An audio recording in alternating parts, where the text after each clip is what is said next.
মমতা বন্দ্যোপাধ্যায় ওই হুমকি দিয়েছেন না এফআইআর করবেন, আমার বিরুদ্ধে দরকার হলে এফআইআর করুন, কোন থানায় কোথায় আছে আপনার কত উকিল আছে, আপনি আমার বিরুদ্ধে এফআইআর করুন। আমি মমতা বন্দ্যোপাধ্যায়কে অন ক্যামেরায় তোমাদের ডিজিটাল মিডিয়ার মাধ্যমে বলছি, মমতা বন্দ্যোপাধ্যায় অমিত শাহ মন্তব্যটা করেছিল সেটা হচ্ছে তৃণমূলের যারা ক্রিমিনাল আছে, গুন্ডা বদমাইশ আছে, তাদেরকে উল্টো করে ঝোলানো হবে। তৃণমূলের সাধারণ কর্মীদেরকে উল্টো করে ঝোলানোর কথা অমিত শাহ কোথাও বলেনি। ভাইপো দেখাক অমিত শাহ কোথায় বলেছে তৃণমূলের সাধারণ কর্মী সমর্থকদেরকে উল্টো করে ঝোলাবো। যেভাবে উনি যাচ্ছেন, এই যে গাড়ির চারপাশে আমি দেখছি তিনজন তিনজন করে বাদর ঝোলা ঝুলে রয়েছে অভিষেক বন্দ্যোপাধ্যায়ের গাড়ির কাজ বাঁচানোর জন্য, প্রোটেক্ট করার জন্য। এইভাবে কি রাস্তা দিয়ে যাওয়া যায়? এইভাবে কি আইন রয়েছে যাওয়া যাওয়ার? তুমি যদি তোমার গাড়ির সানরুফটা খুলে উপরে মাথা তুলে গাড়ি চালাও, তার জন্যই তো ফাইন হয়। হাজার কোটি কোটি টাকা বাংলার মানুষের টাকা, সেগুলো সব দুবাইয়ে পাচার করে দিয়েছে ওই চোখের চিকিৎসার নামে। জেল যাত্রা তো নিশ্চিত, আমি আগেও বলেছি এখনও বলছি, পিসি ভাইপোকে সারা জীবন, এরপরে বাকি জীবনটা আর কি ওই জেলেই কাটাতে হবে। জেলে ওই কাজকর্ম করে, রান্নাবান্না করে, সাফসাফাই করে, বাথরুম টয়লেট পরিষ্কার করেই কাটাতে হবে, এছাড়া আর কোনো উপায় নেই। আমরা দেখেছি যখন উনি মুখ্যমন্ত্রী ছিলেন, বাংলার কিছু চটি চাটা মিডিয়া, তোমাদের মতো ডিজিটাল মিডিয়ার কথা বলছি না, তোমরা ছিলে বলেই তো বাংলার মানুষ সত্য খবরটা জানতে পেরেছে। একদম চটি চাটা মিডিয়া যেগুলো ছিল, মেন স্ট্রিম মিডিয়া, নিউজ 18 বাংলার মতো, তারা মমতা বন্দ্যোপাধ্যায়কে ইন্টারভিউতে জিজ্ঞেস করছে আপনি ট্যাংরা মাছ খান না, আপনি বোয়াল মাছ খান, আপনি কিভাবে এক্সারসাইজ করেন, আপনি কিভাবে রাতে ঘুমান, আপনি কি ছবি আঁকেন, সেই ছবি কত টাকায় বিক্রি হয়, এই সমস্ত। মানে উনি যে দুর্নীতি করেছে, এত টাকার ঘোটালা, ছাত্রছাত্রীদের ভবিষ্যৎ নষ্ট হয়েছে, শিক্ষকদের ভবিষ্যৎ নষ্ট হয়েছে, 26,000 ছেলেমেয়ের চাকরি চলে গেছে, এই সমস্ত দুর্নীতি, কয়লা বালি গরু পাচার, আপনার নেতারা জেল খাটছে, পার্থ চট্টোপাধ্যায়ের বান্ধবীর ফ্ল্যাট থেকে 50 কোটি, এই প্রশ্নগুলো কিন্তু মিডিয়া করতো না, আমি নাম ধরে বলছি। আপনি এফআইআর এর কথা বলছিলেন, এবারে সরাসরি মমতা বন্দ্যোপাধ্যায়ের বিরুদ্ধে আরও একটি এফআইআর দেখা গেল যে হলো, বিশেষত ধর্ণা মঞ্চ থেকে তিনি একটি বিশেষ সম্প্রদায়েরকে উল্লেখ করে যে উস্কানিমূলক মন্তব্য করেছিলেন, তাঁরই বিরুদ্ধে এই এফআইআর দায়ের করা হয়েছে। তবে কি অভিষেক বন্দ্যোপাধ্যায়ের সঙ্গে তার পিসিমা অর্থাৎ মমতা বন্দ্যোপাধ্যায়ের জেল যাত্রা নিশ্চিত আগামী ভবিষ্যতে? জেল যাত্রা তো নিশ্চিত, আমি আগেও বলেছি এখনও বলছি, পিসি ভাইপোকে সারা জীবন, এরপরে বাকি জীবনটা আর কি ওই জেলেই কাটাতে হবে। জেলে ওই কাজকর্ম করে, রান্নাবান্না করে, সাফসাফাই করে, বাথরুম টয়লেট পরিষ্কার করেই কাটাতে হবে, এছাড়া আর কোনো উপায় নেই। আর যে এফআইআরটা হয়েছে, এটা এই বিষয়টা নিয়ে এর আগেও একটা এফআইআর হয়েছে, কিন্তু বিষয়টা হচ্ছে, আমি খুব প্র্যাকটিক্যাল কথাবার্তা বলি, এই এফআইআরগুলো নিয়ে পুলিশ খুব বেশি হয়তো ইসে করবে না, তার কারণ প্রাক্তন মুখ্যমন্ত্রীর বিরুদ্ধে তো এইভাবে বড় কোনো ইসে না থাকলে, এটা যদিও বড় বিষয় কিন্তু সেইভাবে হয়তো ব্যাপারটা এগোবে না। আপনাদের সাধারণ মানুষদেরকে আমি বলবো, এদেরকে শাস্তি দিন। মমতা বন্দ্যোপাধ্যায়, অভিষেক বন্দ্যোপাধ্যায় রাস্তায় বেরোলে এই যে মিডিয়া বাইট ঠাইট যখন দেওয়ার চেষ্টা করবে না, পচা ডিম নিয়ে, পচা টমেটো নিয়ে ছুঁড়ে মারুন, এদেরকে বয়কট করুন, বহিষ্কার করুন। দেশদ্রোহী মমতা বন্দ্যোপাধ্যায়, আমি বলছি মমতা বন্দ্যোপাধ্যায় ওই হুমকি দিয়েছেন না এফআইআর করবেন, আমার বিরুদ্ধে দরকার হলে এফআইআর করুন, কোন থানায় কোথায় আছে আপনার কত উকিল আছে, আপনি আমার বিরুদ্ধে এফআইআর করুন। আমি মমতা বন্দ্যোপাধ্যায়কে অন ক্যামেরায় তোমাদের ডিজিটাল মিডিয়ার মাধ্যমে বলছি, মমতা বন্দ্যোপাধ্যায় দেশদ্রোহী, মমতা বন্দ্যোপাধ্যায় দেশের জন্য বিপজ্জনক, মমতা বন্দ্যোপাধ্যায় গাদ্দার। উনি ক্ষমতায় থেকে যেভাবে অনুপ্রবেশকারীদেরকে নিজের ভোট ব্যাংকের স্বার্থে ঢুকিয়েছিলেন, সেটাও দেশের সাথে গদ্দারি করেছিলেন। উনি যে মন্তব্য ওই ধর্ণা মঞ্চ থেকে দিয়েছিলেন, সেটাও দেশের জন্য বিপজ্জনক, গদ্দার। আজকে বাংলাদেশের পরিবেশ কিভাবে অশান্ত করেছে দেখতে পাচ্ছ তো। বাংলাদেশের সঙ্গে এমনি বিজিবি সঙ্গে বিএসএফের একটা ঝামেলা চলছে, কারণ পুশব্যাক করা হচ্ছে। যেসব বাংলাদেশিরা মানে রয়েছে আমাদের, এখনও এসআইআরে তো নাম বাদ গেছে, অমিত শাহ বলেছিলেন যে ডিটেক্ট করব, তারপরে ডিলিট করব, তারপরে ডিপোর্ট করব। তো এই ডিপোর্ট করার যে প্রসেস রয়েছে, সেটা তো ওপারে ছুঁড়ে ফেলে দিয়ে আসতে হবে। এখন বিজেপির সঙ্গে এই বিষয়টা নিয়ে দুটো দেশের মধ্যে একটা চাপানোতর চলছে। এই বিষয়টা নিয়ে যারা ডিপ্লোম্যাটিক ইসে রয়েছেন তারা দেখবেন। কিন্তু মমতা বন্দ্যোপাধ্যায় এই মন্তব্যটা করে আগুনে ঘি ঢেলে দিয়েছে। বাংলাদেশে এটার জন্য আমার কাছে গত 2 দিন ধরে 3 দিন ধরে প্রচুর হোয়াটসঅ্যাপে বাংলাদেশ থেকে হিন্দুরা মেসেজ করছে, তারা বলছে যে আমাদের উপরে প্রেশার আসছে, যে কোনো মুহূর্তে আমাদেরকে রাস্তায় গেলে ধমকানো হচ্ছে, চমকানো হচ্ছে যে তোরা ভারতে চলে যা, তোরা এখানে কি করছিস, তোদের মমতা বন্দ্যোপাধ্যায় তো বলেছে তোরা হাদিকে হত্যা করিয়েছিস, তোদের ভারতের বাবারা হাদিকে, মানে এইভাবে তাদের বাংলাদেশি হিন্দুদেরকে তো মানে ওরা বাংলাদেশি মনেই করে না, ওটাকে পুরোপুরি ওরা মুসলিম ল্যান্ড মনে করে। এবং আস্তে আস্তে আস্তে আস্তে এক সময় ছিল 25% হিন্দু, সেটা কমিয়ে কমিয়ে আজকে 9%, 8% হিন্দু করেছে, এটাকেও কমিয়ে পুরো 0% হিন্দু করতে চায় ওরা। সেই উদ্দেশ্য নিয়েই কাজ করছে, আর মমতা বন্দ্যোপাধ্যায় এখানে আগুনে ঘি ঢেলে দিয়েছে।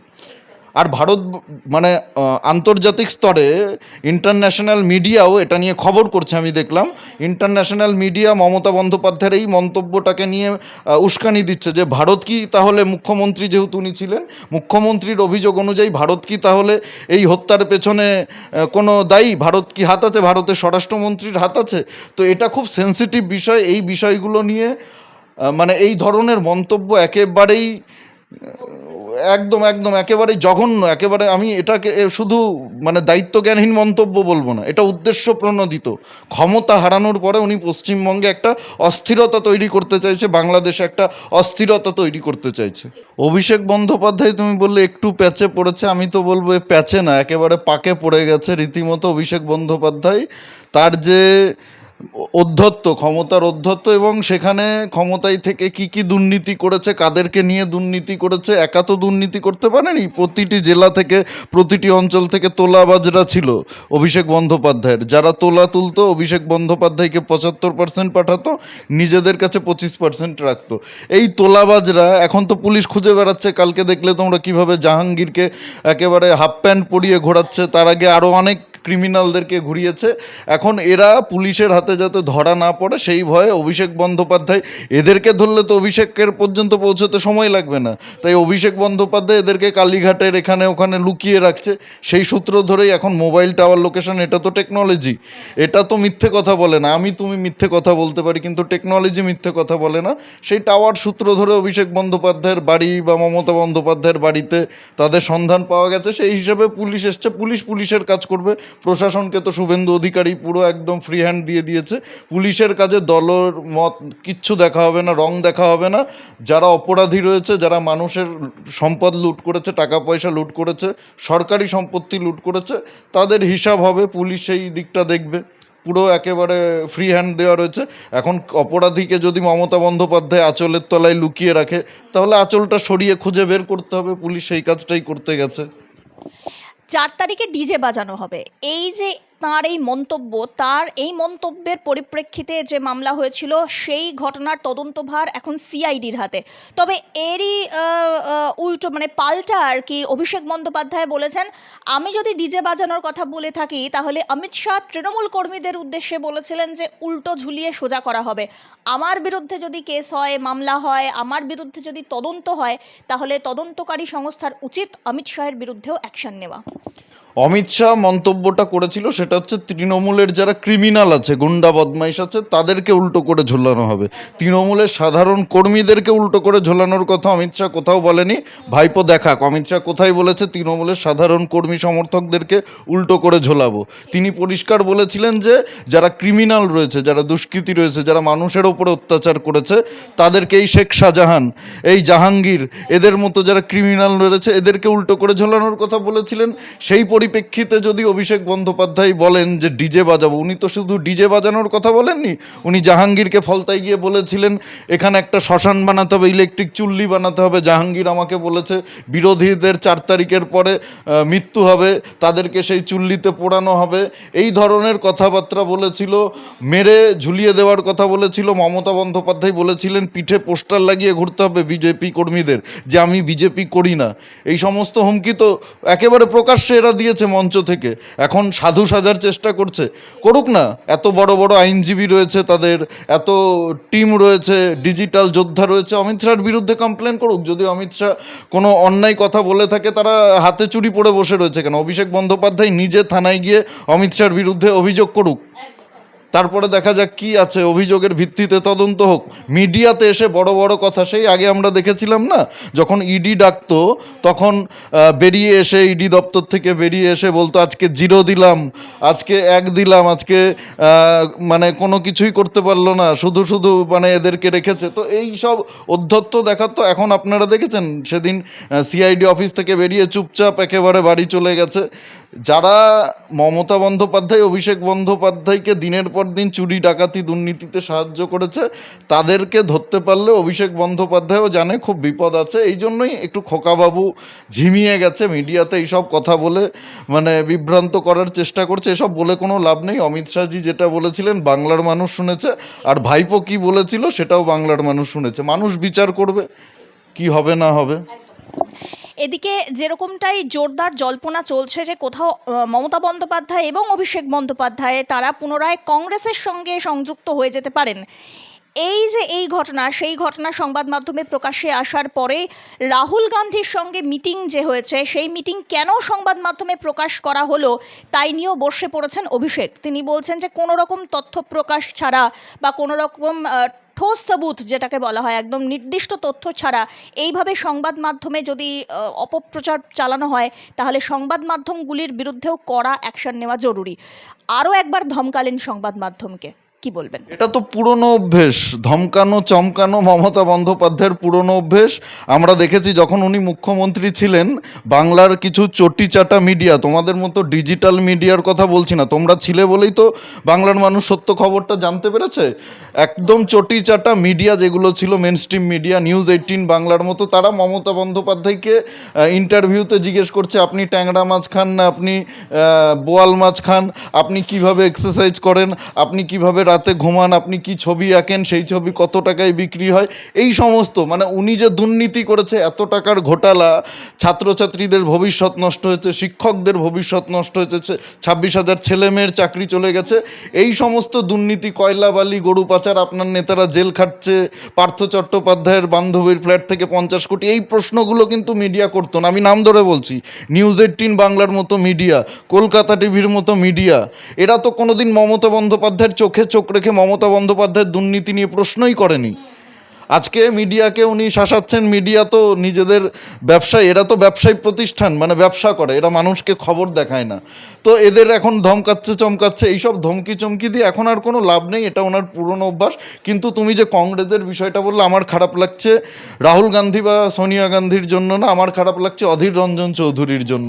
ভদ্রলোক প্রতিদিন মিডিয়া ডেকে মমতা বন্দ্যোপাধ্যায়, অভিষেক বন্দ্যোপাধ্যায়কে এত গালাগালি করে, এখন যদি মমতা বন্দ্যোপাধ্যায়, অভিষেক বন্দ্যোপাধ্যায়কে সোনিয়া গান্ধী কংগ্রেসে নিয়ে নেয়, তাহলে উনি কি করবেন? অধীরবাবু আর কি করবেন? কাকে গালাগালি করবেন? এখন অধীরবাবু কি ভাইপোর আন্ডারে থাকবেন, পিসির আন্ডারে থাকবেন, নাকি পিসির ওপরে থাকবেন? সেটাই দেখার বিষয়। সেই নিয়ে এখন দেখা যাক কি হয়, কতদূর কি হয়।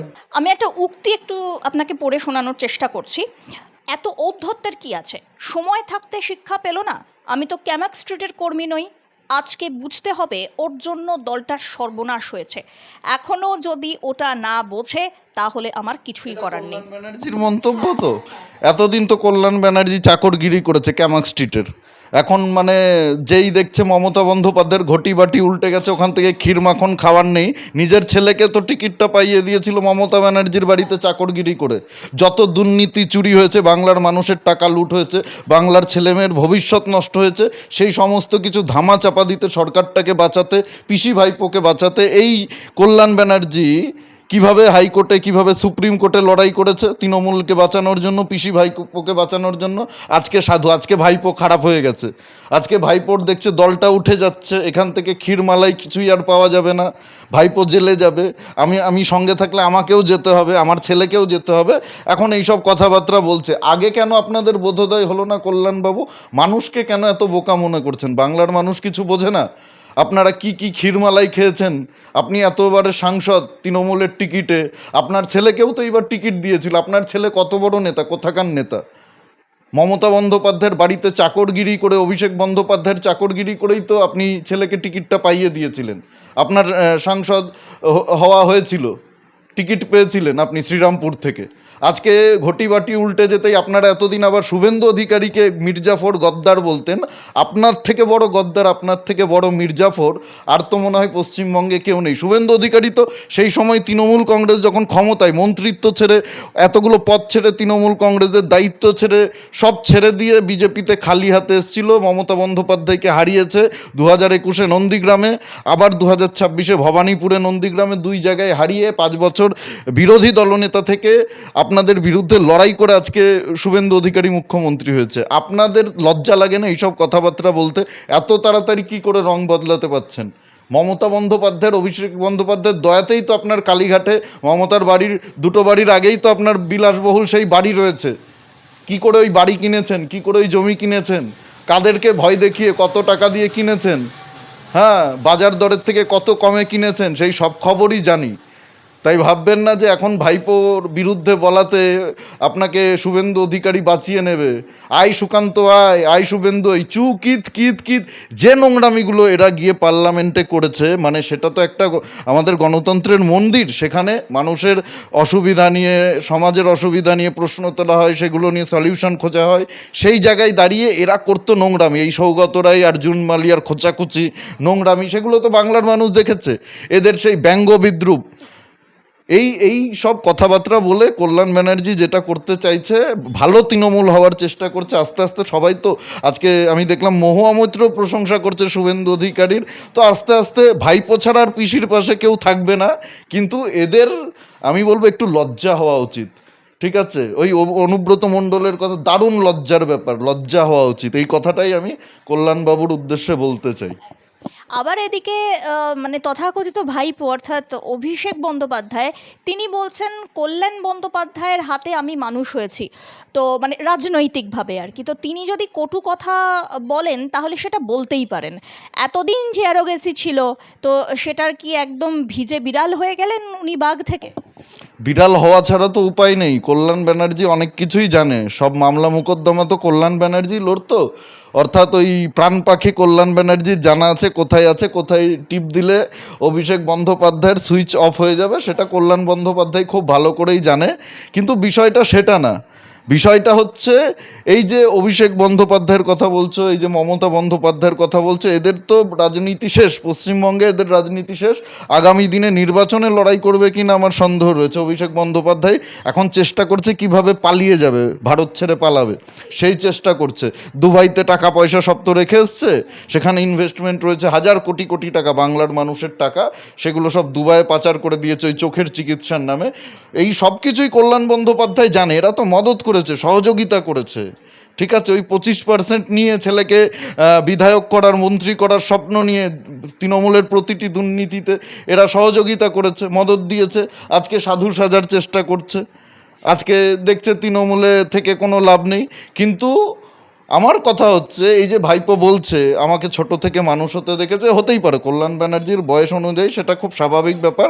কিন্তু কল্যাণ ব্যানার্জি যে কথাটা বলেছেন, আমিও ভীষণভাবে সহমত, যে মমতা বন্দ্যোপাধ্যায় ভাইপোকে কেন ছাড়তে পারছেন না।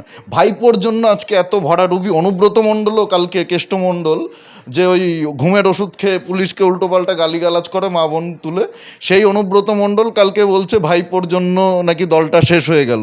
কল্যাণ ব্যানার্জি বলছে ভাইপোর জন্য দলটা শেষ হয়ে গেল। একাধিক বিধায়ক যারা তৃণমূলের টিকিটে জিতেছিল তারা বেরিয়ে গেল। সায়নী ঘোষ কন্ডম পরানো শিবলিঙ্গে, একেবারে মমতার মতো যে হতে চাইতো, হাওয়াই চটি পরে, সাদা শাড়ি পরে দ্বিতীয় মমতা বন্দ্যোপাধ্যায় হতে চাইতো, সেও দেখছি এখন তলে তলে ওই মাস্ক টাক্স লাগিয়ে দিল্লিতে গিয়ে গোপন মিটিং করছে ওই তৃণমূলের বিক্ষুব্ধ যে সাংসদ রয়েছে তাদের দলে যোগ দেওয়ার জন্য। এখন কে মানুষ করেছে, কোথায় মানুষ হয়েছে, সেই সমস্ত বিষয় নিয়ে আমাদের কোনো আগ্রহ নেই, বাংলার মানুষের কোনো আগ্রহ নেই। অভিষেক বন্দ্যোপাধ্যায় আর ওনার ওই মা পিসিমা বুঝে নিক, আমাদের কোনো এইসব নিয়ে মাথা ব্যথা নেই। এদিকে সজল ঘোষ একটি অত্যন্ত দামি প্রশ্ন করেছেন। তিনি বলছেন ওটি তো ডিম প্রুফ গাড়ি। অভিষেক বন্দ্যোপাধ্যায়কে যেই গাড়িতে করে নিয়ে আসা হচ্ছে তার কাঁচ পাহারা দেওয়ার জন্য অন্তত ছজন ছজন 12 জন করে নিরাপত্তা রক্ষী, তাকে একদম সেফগার্ড করে একদম ছাতার মতো নিরাপত্তা রক্ষীরা দেখছি যে ঢোকানো বা বের করানো সেই সমস্ত কিছু করছেন। তো এখানে বাংলার মানুষ একটি প্রশ্ন সোশ্যাল মিডিয়াতে অত্যন্ত ভাইরাল হয়েছে এই প্রশ্নটি, সেটি হচ্ছে অভিষেক বন্দ্যোপাধ্যায়কে নিয়ে এখনও তার নিরাপত্তা নিয়ে এত মাথা ব্যথা কেন? এই বিষয়টিকে কিভাবে বিশ্লেষণ করতে চান? মানে এতদিন ধরে তো অভিষেক বন্দ্যোপাধ্যায় এই লাইফ লিড করেছে। ওনার মানে সেই 5,000 পুলিশের সিকিউরিটি, তারপরে 20-30টা 40টা 50টা গাড়ির কনভয়, হেলিকপ্টার, এই লাইফ লিড করেছে। এখন হঠাৎ করে মানে মহারাজা থেকে পথের ভিখারি হওয়ার পথে চলে এসছেন উনি, সেটা একটু ওনার খারাপ লাগছে। তারপরে রাস্তায় বেরোলে মানুষ ডিম ইট পাটকেল ছুঁড়ে মারছে, টমেটো ছুঁড়ে মারছে, সেটা বাঁচার চেষ্টা করছে। কিন্তু আমার প্রশ্ন অন্য জায়গায়। আমার প্রশ্ন হচ্ছে, যেভাবে উনি যাচ্ছেন, এই যে গাড়ির চারপাশে আমি দেখছি তিনজন তিনজন করে বাদর ঝোলা ঝুলে রয়েছে অভিষেক বন্দ্যোপাধ্যায়ের গাড়ির কাজ বাঁচানোর জন্য, প্রোটেক্ট করার জন্য, এইভাবে কি রাস্তা দিয়ে যাওয়া যায়? এইভাবে কি আইন রয়েছে যাওয়া যাওয়ার? তুমি যদি তোমার গাড়ির সানরুফটা খুলে উপরে মাথা তুলে গাড়ি চালাও, তার জন্যই তো ফাইন হয়। আমি প্রশাসনকে বলবো এইভাবে তো গাড়ি চালানো যায় না। আমি হেলমেট পরে বাইকটা যদি চালাই তাহলে পুলিশ আমাকে ফাইন করবে। সিট বেল্ট না পরে একজন সাধারণ নাগরিক যদি গাড়ি চালায় তার জন্য ফাইন হবে। তো গাড়িতে এইভাবে তো সেফটি নেই, যে কোনো দুর্ঘটনা ঘটে যেতে পারে। যারা এইভাবে আগলে রেখেছে, কাঁচ টাচ আগলে রেখেছে, রাস্তা দিয়ে যখন গাড়িটা যাচ্ছে কোনো একটা জায়গায় ধাক্কা লেগে হয়তো তারা গাড়ি থেকে পড়ে একটা দুর্ঘটনা ঘটলো, তারা আহত হয়ে গেল, অ্যাক্সিডেন্ট হয়ে গেল, তার দায় কে নেবে আর কি? এটা তো কোনো আইনেই নেই যে এইভাবে কাউকে প্রোটেক্ট করে নিয়ে যাওয়া যায়, এইভাবে কাউকে গাড়িতে বাদর ঝোলা ঝুলে এইভাবে যাওয়া যায়। এটার বিরুদ্ধে ট্রাফিক আইন মেনে পুলিশের ব্যবস্থা নেওয়া উচিত। কলকাতা পুলিশের ট্রাফিকে মানে যারা সার্জেন্ট রয়েছে তারা যদি দেখেন আপনারা এইভাবে অভিষেক বন্দ্যোপাধ্যায়ের গাড়ি যাচ্ছে, অবশ্যই গাড়ি আটকান, ফাইন করুন এবং এই জিনিসগুলো বন্ধ করুন, এই ভিআইপি কালচার বন্ধ করুন। অভিষেক বন্দ্যোপাধ্যায়ের যদি মনে হয় নিরাপত্তার দরকার রয়েছে, তাহলে ওই তোমার এটিএমে টাকা নিয়ে যাই দেখেছো, খাঁচা মাচা লাগানো, জালি ঠালি লাগানো গাড়ি থাকে, পাথর টাথর ছুললে লাগে না, সেরকমভাবে উনি গাড়িটাকে একেবারে মডিফাই করে নিক। এইভাবে আইন ভেঙে যাওয়ার তো কোনো দরকার নেই। ওই জালি ঠালি লাগিয়ে যাতে পাথর ডিম গাড়িতে এসে না লাগে, সেইভাবে ওই এটিএমের মেশিনের টাকা ভরতে যাওয়ার গাড়ির মতো করে উনি গাড়িটাকে সাজিয়ে নিক। এইসব করার কোনো দরকার নেই। আইন সবাইকে মেনে চলতে হবে, সবাইকে মেনে চলা উচিত। আমার জন্য আইন একরকম, আমি বাইকে হেলমেট না পরে গেলে আমাকে ফাইন দিতে হবে, আমার গাড়িতে সিট বেল্ট না লাগানো থাকলে ফাইন দিতে হবে। আর অভিষেক বন্দ্যোপাধ্যায় ওইভাবে বাদর ঝোলা ঝুলিয়ে 3-4 জনকে নিয়ে যাবে, এটা তো হতে পারে না। এটা আমি মেনে নিতে পারি না। আমার মনে হয় এর বিরুদ্ধে কঠোর ব্যবস্থা নেওয়া উচিত। ভাইপো লজ্জা করলো না সই চুরি করতে? যেরকমটা অভিষেক বন্দ্যোপাধ্যায় বেরিয়ে আসছিলেন, সাংবাদিক তীক্ষ্ণ প্রশ্ন ছুড়ে দিলেন। এখন গোটা বাংলার মানুষের একটাই প্রশ্ন, এই সব কিছুর একদম যিনি মাথা, সেই অভিষেক বন্দ্যোপাধ্যায়কে জেলের পিছনে কবে দেখতে চলেছি বাংলার মানুষ? আপনি কি আশা করেন? আমরা তো অনেক দিন ধরেই আশা করছি। আমরা তো ভেবেছিলাম তৃণমূল ক্ষমতায় থাকাকালীনই ভাইপো জেলে যাবে। যাই হোক, এখন ক্ষমতা থেকে চলে গেছে, তখন সেই সিম্প্যাথিটা নিতে পারতো, এখন সেই জায়গাটা নেই। তখন বলতে পারতো যে বিজেপি ক্ষমতা দখল করার জন্য, যেটা বলে বেরিয়েছে মঞ্চ থেকে, আমাদের বিরুদ্ধে চক্রান্ত করছে, আমাকে জেলে ঢোকানো হচ্ছে। উনি মানে বিপ্লবীরাও এতবার ফাঁসির মঞ্চে ঝোলেননি, উনি যতবার ফাঁসির মঞ্চে ঝুলেছেন, জায়গায় জায়গায় ফাঁসির মঞ্চ করে ঝুলে পড়তেন নিজে নিজেই। তো অভিষেক বন্দ্যোপাধ্যায় যে লজ্জার কথা তুমি বললে, সাংবাদিক প্রশ্ন করেছে, যে সাংবাদিক প্রশ্ন করেছে, লজ্জা তাদের থাকে যাদের এক কান কাটা। বাংলায় বলে না, যাদের 2 কান কাটা তাদের দেখবে লজ্জা নেই, তারা রাস্তার মাঝখান দিয়ে নির্লজ্জের মতো হেঁটে যায়। অভিষেক বন্দ্যোপাধ্যায়, মমতা বন্দ্যোপাধ্যায় এবং তৃণমূল কংগ্রেস যারা করেছে, তাদের কোনো লজ্জা নেই, তাদের কোনো লজ্জা নেই। এরা 2 কান কাটা নির্লজ্জ বেহায়া প্রাণী। আমি মানুষ বলছি না, আমি প্রাণী বলছি। এরা হচ্ছে এমন নির্লজ্জ সম্প্রদায়ের প্রাণী যারা মানে পৃথিবীতে এক এবং অদ্বিতীয়, এদের মানে বিকল্প হয় না। এরকম নির্লজ্জ প্রাণী পৃথিবীতে আর ছিল বলে আমার মনে হয় না। এত মানে বাতেলা দিয়েছে, এত বড় বড় কথা বলেছে আজকে, মানে মানুষ তো সবটাই দেখেছে না। অভিষেক বন্দ্যোপাধ্যায়ের যে লাইফ লিড করতো, রাস্তা আটকে দিয়ে, পুলিশ দিয়ে একেবারে যেই এলাকার ওপর দিয়ে যাচ্ছে সেই থানাকে ফোন করে 4 ঘন্টা 5 ঘন্টা আগে ফোর্স পাঠিয়ে দেওয়া হতো, রাস্তা আটকে দিয়ে তো সাধারণ মানুষ যাতায়াত করতে পারতো না। আজকে তো বিজেপিরও দেখুন মন্ত্রীরা যাওয়া আসা করছে, বিজেপির মুখ্যমন্ত্রী রয়েছে, কোথায় এইভাবে মানুষকে হয়রানি করছে? কোথায় এইভাবে রাস্তা আটকে ঘন্টার পর ঘন্টা মানুষকে দাঁড় করিয়ে রাখা হচ্ছে? এরকম তো আমরা দৃশ্য দেখতে পাচ্ছি না। তো এত ভিআইপি ছিলেন উনি, আজকে ওনার লজ্জা নেই। লজ্জা থাকলে রাজনীতিটা করতেন না। আমার মনে হয় ওই যে কচু গাছে গলায় দড়ি দিয়ে ঝুলে পড়তেন। লজ্জা নেই বলেই এখনও বেহায়ার মতো ঘুরে বেড়াচ্ছে, মিডিয়ার সামনে এসে অমিত শাহকে বিরুদ্ধে কমপ্লেন করার কথা বলছে, এফআইআর করার কথা বলছে। এগুলো অপ্রাসঙ্গিক। এদের মানুষ দেখেই না, মানে এদের মানুষ কথাও শুনতে চায় না। খুব তাড়াতাড়ি জেলে যাবে সেই ব্যবস্থাই হচ্ছে। যত দুর্নীতি করেছে সেগুলো তো এখন তো ইডি সিবিআই এতদিন মানে তদন্ত করছিল, প্রশাসন সহযোগিতা করতো না রাজ্যের। এবার থেকে রাজ্য প্রশাসনও ডবল ইঞ্জিনের সরকার এসছে।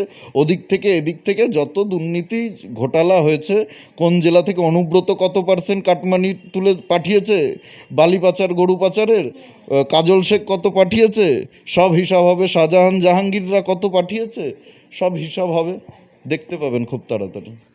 আপনি এফআইআরের কথা বলছিলেন, এবারে সরাসরি মমতা বন্দ্যোপাধ্যায়ের বিরুদ্ধে আরও একটি এফআইআর দেখা গেল যে হলো, বিশেষত ধর্ণা মঞ্চ থেকে তিনি একটি বিশেষ সম্প্রদায়েরকে উল্লেখ করে যে উস্কানিমূলক মন্তব্য করেছিলেন, তাঁরই বিরুদ্ধে এই এফআইআর দায়ের করা হয়েছে। তবে কি অভিষেক বন্দ্যোপাধ্যায়ের সঙ্গে তার পিসিমা অর্থাৎ মমতা বন্দ্যোপাধ্যায়ের জেল যাত্রা নিশ্চিত আগামী ভবিষ্যতে? জেল যাত্রা তো নিশ্চিত। আমি আগেও বলেছি, এখনও বলছি, পিসি ভাইপোকে সারা জীবন, এরপরে বাকি জীবনটা আর কি ওই জেলেই কাটাতে হবে। জেলে ওই কাজকর্ম করে, রান্নাবান্না করে, সাফসাফাই করে, বাথরুম টয়লেট পরিষ্কার করেই কাটাতে হবে। এছাড়া আর কোনো উপায় নেই। আর যে এফআইআরটা হয়েছে, এটা এই বিষয়টা নিয়ে এর আগেও একটা এফআইআর হয়েছে। কিন্তু বিষয়টা হচ্ছে, আমি খুব প্র্যাকটিক্যাল কথাবার্তা বলি, এই এফআইআরগুলো নিয়ে পুলিশ খুব বেশি হয়তো ইসে করবে না। তার কারণ প্রাক্তন মুখ্যমন্ত্রীর বিরুদ্ধে তো এইভাবে বড় কোনো ইসে না থাকলে, এটা যদিও বড় বিষয় কিন্তু সেইভাবে হয়তো ব্যাপারটা এগোবে না। আপনাদের সাধারণ মানুষদেরকে আমি বলবো, এদেরকে শাস্তি দিন। মমতা বন্দ্যোপাধ্যায়, অভিষেক বন্দ্যোপাধ্যায় রাস্তায় বেরোলে এই যে মিডিয়া বাইট ঠাইট যখন দেওয়ার চেষ্টা করবে না, পচা ডিম নিয়ে, পচা টমেটো নিয়ে ছুঁড়ে মারুন, এদেরকে বয়কট করুন, বহিষ্কার করুন। দেশদ্রোহী মমতা বন্দ্যোপাধ্যায়। আমি বলছি, মমতা বন্দ্যোপাধ্যায় ওই হুমকি দিয়েছেন না এফআইআর করবেন, আমার বিরুদ্ধে দরকার হলে এফআইআর করুন। কোন থানায় কোথায় আছে আপনার, কত উকিল আছে, আপনি আমার বিরুদ্ধে এফআইআর করুন। আমি মমতা বন্দ্যোপাধ্যায়কে অন ক্যামেরায় তোমাদের ডিজিটাল মিডিয়ার মাধ্যমে বলছি, মমতা বন্দ্যোপাধ্যায় দেশদ্রোহী, মমতা বন্দ্যোপাধ্যায় দেশের জন্য বিপজ্জনক, মমতা বন্দ্যোপাধ্যায় গাদ্দার। উনি ক্ষমতায় থেকে যেভাবে অনুপ্রবেশকারীদেরকে নিজের ভোট ব্যাংকের স্বার্থে ঢুকিয়েছিলেন, সেটাও দেশের সাথে গদ্দারি করেছিলেন। উনি যে মন্তব্য ওই ধর্ণা মঞ্চ থেকে দিয়েছিলেন, সেটাও দেশের জন্য বিপজ্জনক, গদ্দার। আজকে বাংলাদেশের পরিবেশ কিভাবে অশান্ত করেছে দেখতে পাচ্ছ তো। বাংলাদেশের সঙ্গে এমনি বিজিবি সঙ্গে বিএসএফের একটা ঝামেলা চলছে, কারণ পুশব্যাক করা হচ্ছে। যেসব বাংলাদেশিরা মানে রয়েছে আমাদের, এখনও এসআইআরে তো নাম বাদ গেছে। অমিত শাহ বলেছিলেন যে ডিটেক্ট করব, তারপরে ডিলিট করব, তারপরে ডিপোর্ট করব। তো এই ডিপোর্ট করার যে প্রসেস রয়েছে, সেটা তো ওপারে ছুঁড়ে ফেলে দিয়ে আসতে হবে। এখন বিজেপির সঙ্গে এই বিষয়টা নিয়ে দুটো দেশের মধ্যে একটা চাপানোতর চলছে। এই বিষয়টা নিয়ে যারা ডিপ্লোম্যাটিক ইসে রয়েছেন তারা দেখবেন। কিন্তু মমতা বন্দ্যোপাধ্যায় এই মন্তব্যটা করে আগুনে ঘি ঢেলে দিয়েছে বাংলাদেশে। এটার জন্য আমার কাছে গত 2 দিন ধরে 3 দিন ধরে প্রচুর হোয়াটসঅ্যাপে বাংলাদেশ থেকে হিন্দুরা মেসেজ করছে। তারা বলছে যে আমাদের ওপরে প্রেশার আসছে, যে কোনো মুহূর্তে আমাদেরকে রাস্তায় গেলে ধমকানো হচ্ছে, চমকানো হচ্ছে যে তোরা ভারতে চলে যা, তোরা এখানে কি করছিস, তোদের মমতা বন্দ্যোপাধ্যায় তো বলেছে তোরা হাদিকে হত্যা করিয়েছিস, তোদের ভারতের বাবারা হাদিকে, মানে এইভাবে তাদের বাংলাদেশি হিন্দুদেরকে তো মানে ওরা বাংলাদেশি মনেই করে না, ওটাকে পুরোপুরি ওরা মুসলিম ল্যান্ড মনে করে। এবং আস্তে আস্তে আস্তে আস্তে এক সময় ছিল 25% হিন্দু, সেটা কমিয়ে কমিয়ে আজকে 9%, 8% হিন্দু করেছে। এটাকেও কমিয়ে পুরো 0% হিন্দু করতে চায় ওরা। সেই উদ্দেশ্য নিয়েই কাজ করছে। আর মমতা বন্দ্যোপাধ্যায় এখানে আগুনে ঘি ঢেলে দিয়েছে। আর ভারত মানে আন্তর্জাতিক স্তরে ইন্টারন্যাশনাল মিডিয়াও এটা নিয়ে খবর করছে। আমি দেখলাম ইন্টারন্যাশনাল মিডিয়া মমতা বন্দ্যোপাধ্যায়ের এই মন্তব্যটাকে নিয়ে উস্কানি দিচ্ছে যে ভারত কি তাহলে, মুখ্যমন্ত্রী যেহেতু উনি ছিলেন, মুখ্যমন্ত্রীর অভিযোগ অনুযায়ী ভারত কি তাহলে এই হত্যার পেছনে কোনো দায়ী, ভারত কি হাত আছে, ভারতের স্বরাষ্ট্রমন্ত্রীর হাত আছে। তো এটা খুব সেন্সিটিভ বিষয়। এই বিষয়গুলো নিয়ে মানে এই ধরনের মন্তব্য একেবারেই একদম একদম একেবারেই জঘন্য। একেবারে আমি এটাকে শুধু মানে দায়িত্বজ্ঞানহীন মন্তব্য বলবো না, এটা উদ্দেশ্য প্রণোদিত। ক্ষমতা হারানোর পরে উনি পশ্চিমবঙ্গে একটা অস্থিরতা তৈরি করতে চাইছে, বাংলাদেশে একটা অস্থিরতা তৈরি করতে চাইছে।